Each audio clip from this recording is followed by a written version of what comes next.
Hello, I'm Christina with The Turned Leg. And today's video, I'm going to talk about what is selling for me. This is a question I am asked so much by so many of you, like what's popular? What trends are you seeing? What are you seeing in your area? And I realized I haven't done a video just completely dedicated to this. I know I've touched on it in the past, but today that's going to be the entire video.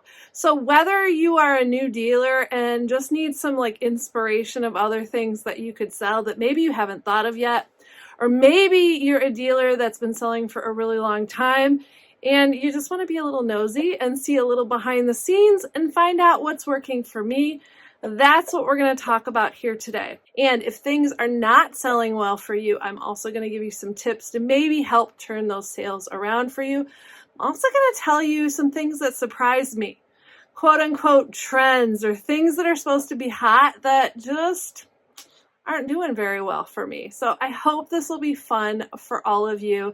And I also hope you will share what's selling in your area and what you are seeing. I have been a booth owner for 10 years. Time has flown. When I got my first booth, I was still a teacher, middle school science teacher, full-time.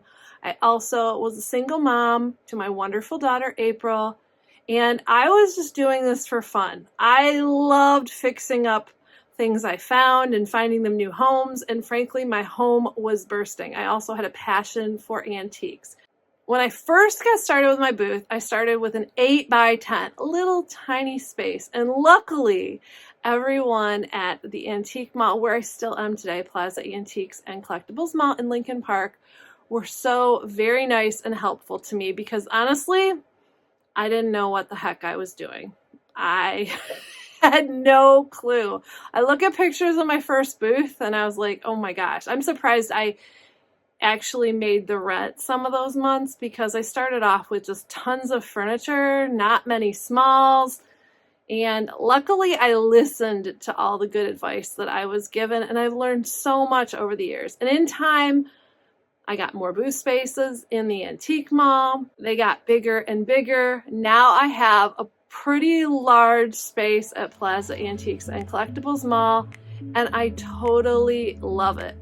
But it's all because I had lots of support and help from people when I first began.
So because of all the help, I've not only had a successful booth, but I'm now a coach for booth owners.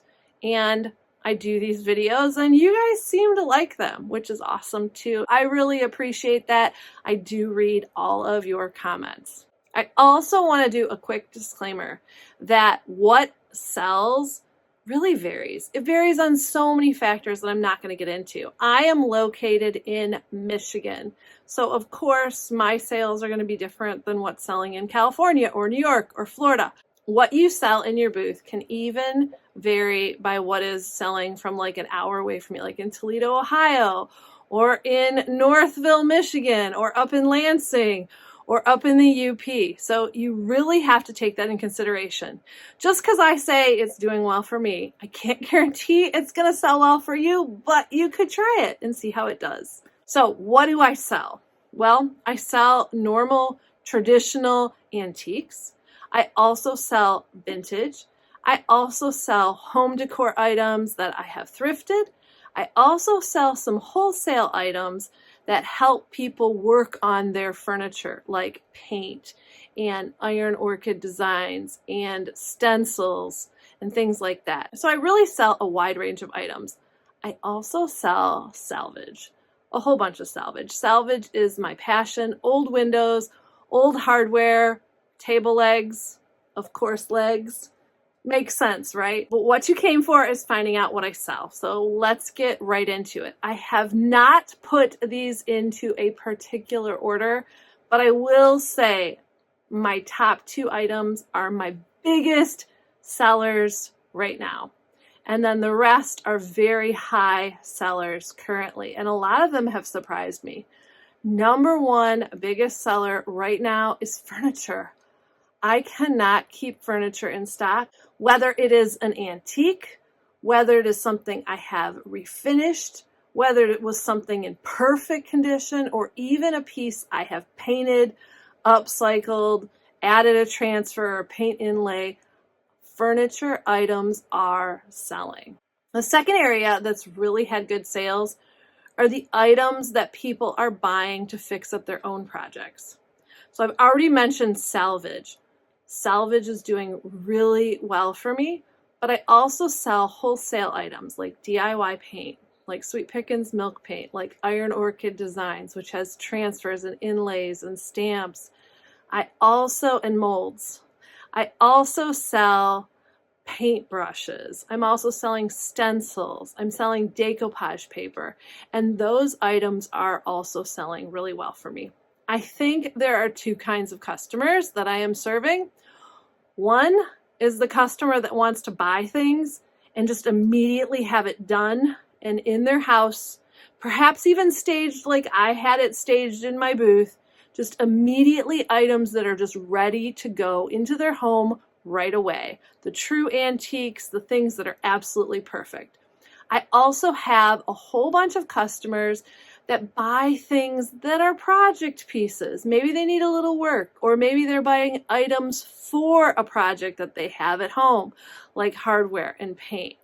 And I am happy to serve both types of customers. Another area which has really surprised me are pictures. Seriously, pictures, paintings, samplers, prints, quotes, whatever you find, whether they're small, large, original art.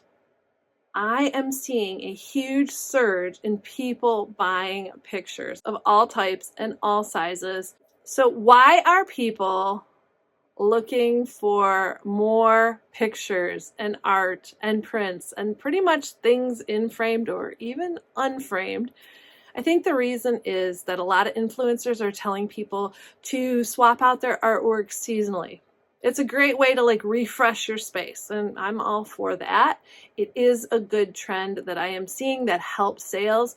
People are also staging like shelves a lot more, and they're doing a lot more layering with this whole concept of maximalism, and pictures and prints really work well in the back. Whatever the reason for the trend, I am so happy, and I am always on the hunt for those items. I probably should also add that mirrors are also extremely popular for me. Small to large to gaudy to simple, in wood frames, in gold frames, and I think it's all for the same reasons. Another item that's going to make this list is one that has been a consistent seller from day one for me, and that is books. Vintage books, any type of books, pretty books that they look nice on the spine, colored books that you can use for color blocking and group them together, vintage cookbooks. Books are still so popular, and I think people still in this digital age love the idea of books. They're also, remember, staging items in their home and layering, and books can really help with all of that too. But I think people are reading them a lot more, and they're collecting the classics, and they really just want to have their hands on books. So vintage books are still selling incredibly well for me. Everywhere I go, I am on the hunt for them, and they are getting harder and harder for me to find at reasonable prices. One area that has really surprised me, because when I first started out as a vintage dealer, it was really not popular, and that is the area of textiles. And I'm going to talk about a lot of different textiles, and I think there's different reasons for all of them. But first, I want to talk about one thing that never sold well for me until recently, and that is doilies. I'm talking about like the lacy looking doilies. They're selling like crazy for me. Maybe it's about display. I don't know. Right now, I just have them in a basket. I do sell them for really reasonable prices, but people are buying doilies like crazy. I'm really surprised that they're using them again. Perhaps it has to do with the whole granny chic trend that we're seeing, but whatever the reason, they are selling like crazy. And I will say the doily trend, the ones that are doing best for me are the ones that are kind of lacy looking, that are white or cream in color. I do have some brighter colored ones that are more boho looking, and those have been slower sellers. But for all the other textiles that I talk about today, brighter colors are better. So what do I mean? Vintage tablecloths, I have always been a huge fan of, always had quite a collection, and right now I can hardly keep them in stock in my booth. Now keep in mind, pretty much all of my vintage tablecloths that I am selling are bright, bold, like 1950s colors. I love color, so I'm only buying things that I love. Every once in a while, there's just something that I find along the way that'll get thrown into the batch, but those are really consistent sellers for me. There also is a current trend of like kitschy kitchen, the retro kitchen, 1950s. I mean, wasn't it always a trend? When I was younger, I loved it. I don't know for me if it ever went out of style, but maybe it has, and maybe I'm just not cool. But now I'm really seeing a resurgence, at least with what I'm selling. You know how it is as a dealer. I'm sure there's things you have in your booth you buy because it's kind of like your personal collection, and you don't necessarily sell them that often, but it's a good excuse to kind of collect them. And that's how vintage tablecloths were for me. Although right now, I am so low on my stockpiles, and I'm buying them any chance I can, and I'm pretty much selling them right away. Good trend. Going along the same lines are vintage aprons, I think for all of the same reasons I mentioned. Oh, and also going along with the same trend are tea towels and napkins. Now I'm talking colorful, vintage, 50s, 60s kind of vibe. One thing that has just blown me away, I kind of got them because they were just really cheap, and I liked them, but I didn't expect them to sell. And that was crocheted like pot holders. I have been selling them like crazy in my booth. They're wild, crazy colors. Now I did have a set that was like watermelons. They're really cool. But pretty much these are just bright colors. I sell them in pairs, and they're in a big basket, and I have been selling a lot of them. They are something that I bought kind of on a whim because they were reasonable, and I have just been shocked how many times the basket in my booth has been emptied, and I've been on the hunt for more, and they're selling. Now, I don't know if people are really using them as pot holders, because I don't think they would really hold up to high temperatures. Maybe it's just going along with the whole retro kitchen. Maybe they're putting them out on display. I'm not sure, but I'm happy they're selling so well. Another thing which probably won't surprise you with textiles are vintage quilts and Afghans. Now, I don't do a lot of quilts. It's really not my thing. And I like more of the crazy quilts or the brighter colors. And those are pretty much what I've picked up and found. I have been really having a hard time keeping those in stock if I find them reasonable enough for me to make a little profit on. So vintage quilts are doing very well for me, but for me, they're very bright colors. I've also been selling quite a few of the crocheted Afghans. Oh my goodness. Now, plaid throws have all, like the wool plaid throws have always been popular for me, and they still will be when the weather gets cold again. But this Afghan trend, it has been just huge. So just to kind of recap the whole textiles thing, overall for me, I'm seeing textiles very popular as long as they're colorful. Very colorful, bold colors, bright, cheerful kind of look. The only exception are the doilies. Those, we're talking like old granny doilies. The whites and the creams are doing best for me. Another consistent seller that I'm seeing in my booth are old photos. And it blows me away how many people will buy just like photos you'd have in a photo album. I asked the lady that bought the most recent communion picture from me if she was buying it for the frame or was she going to keep the picture as it was. And she really shocked me and said, no, I just like the whole thing. I'm going to put the whole thing up in my house. So this whole concept of like creating relatives is still going strong. It's a big trend.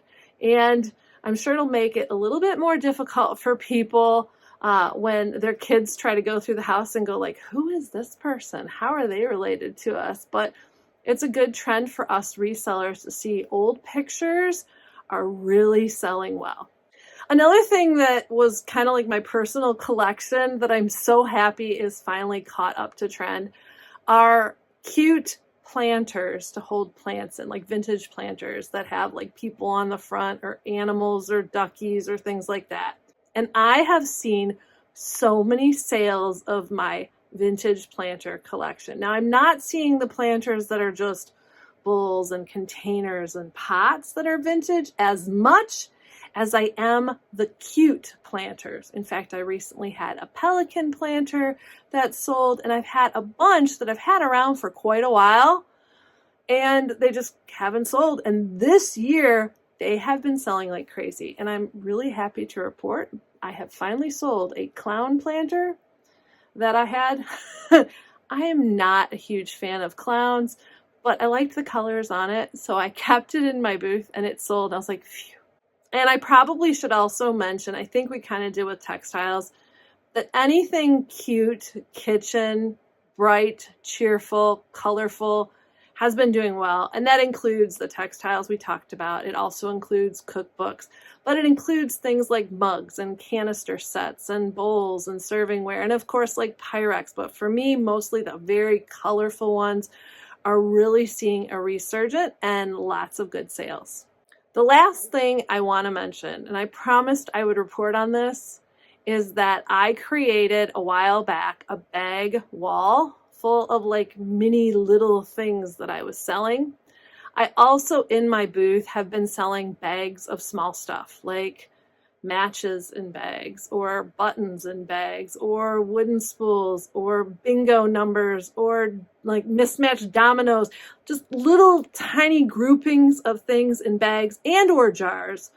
And they have been selling really well for me. I am not sure if it's like a crafting thing, if people want the instant collection, but I'm happy that those items are selling really well, and it's something that I'm constantly restocking, including my mini bag wall. So if you haven't tried a mini bag wall, maybe you want to give it a try. I want to talk about some of the things that surprise me in my booth that are not selling well for me. I know as a dealer, you're always looking at like you watch shows and you'll see what are other people picking up and what's really popular for them. And maybe I should try that, or, oh, I don't do that. That'd be a good idea. One is lighting. I have not been selling very many lamps, lights, chandelier, floor lamps. It just has not been selling very well for me for whatever the reason. Since it has been slow too, though, I do have to mention that I don't keep a really huge inventory. I think I used to have a lot more, but now since they've been slow sellers, I'm pretty much using them to light my space. So that might have something to do with it. Another thing that's been surprising me is I have been so excited to find a whole bunch of ironstone lately on a bunch of my thrifting trips and even some visits to flea markets and thrift stores. And ironstone, I thought was like the magic, like if I had ironstone in my booth, it would sell like that. As long as it had like a good like mark on the bottom of it and all the things. And it really hasn't. I've sold some smaller pieces here or there. Larger things like pictures, I think you just need the right customer for. Another factor might be too that I'm new to selling this item, so my customer base might not be used to coming to me to get ironstone. So we'll see. Am I going to take it out of my booth? Absolutely not yet. I'm going to keep it there. I have some beautiful pieces and I've been pretty selective when I've been picking them up. I think they'll find a home. Another thing that has not been selling for me are silver pewter, silver plated, silver look-alike. I know a lot of people have a lot of success with this. I used to. I really just don't now. I'm not seeing the customers picking it up. The only exception might be if it's a mid-century styled piece, but overall my silver stuff has not been moving. The last thing I want to mention is at the beginning of this, I was talking about furniture and how furniture is selling like crazy. In my area, one type of furniture just has not sold. It has been complete stall for selling. And that is coffee tables. And it might have something to do with in my area, a lot of the homes are smaller. But I also think that people nowadays have gotten away from the traditional coffee table idea, but I have a few in my booth and I do love to use them to kind of give me height to stage things, but they have not sold. And I've even talked about those might be some of the few items that I actually get out of my booth so I can make space for some new things. I want to mention that what sells for me and for you for that matter has a lot to do with what you're promoting. What are you showing pictures of? What is your brand? What are you known for? I talked about how I'm kind of new to selling ironstone and it has been a slow seller. So people don't necessarily know, oh yeah, Christina turned leg, go to her for ironstone. No, but salvage, oh yeah, furniture, painted furniture, a lot of the things that I am selling well. I think it really has to do with how you are designing your business and what you are promoting and showing your customers. The last part I want to touch on is what should you do if things are just not selling? And that happens for all of us, right? This business is just absolutely crazy.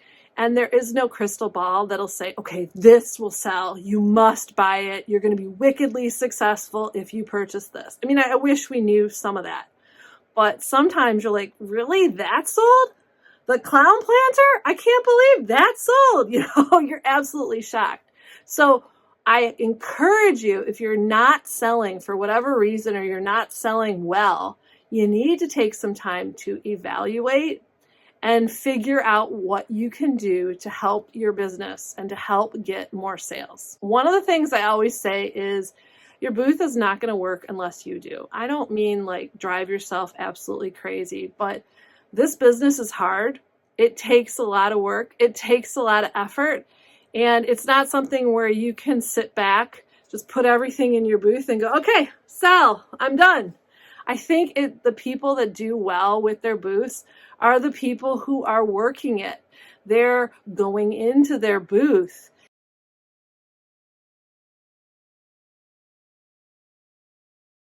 They're moving things around. Seriously, the power of moving things around blows me away every time I do it. You know, just moving one item from one side of the booth to the other, or reorganizing a shelf, it can make such a difference. Moving things from the front to the back, just one or two pieces. If you haven't done it in a while, I encourage you to give it a try. Reorganizing and shuffling things around will make customers who are walking through go, oh, something is different in that booth. I'm going to go check it out. So if you haven't done that in a while, give it a try. It will definitely help you get sales. Also, are you promoting your booth? Do you have a social media account? Are you sharing pictures of what you are up to? That can make all of the difference too. And finally, another thing, if you're not selling, is to really evaluate where you're at and whether or not it's a good fit for you. I don't encourage new booth owners to do this right away because having an antique booth takes some time to figure out what you're doing and kind of how to do it. And I think it's always a work in progress. I don't think any booth owner, at least any successful one, will say, oh, I've totally figured everything out. I know how to do everything, and my booth is always done and always perfect and always ready. Otherwise, if they say that, I think they're lying. Hopefully, some of these hints will help you. I appreciate you guys sitting with me and listening to everything that has been selling well for me. I'm curious how it compares to you. And as always, thank you very much for watching.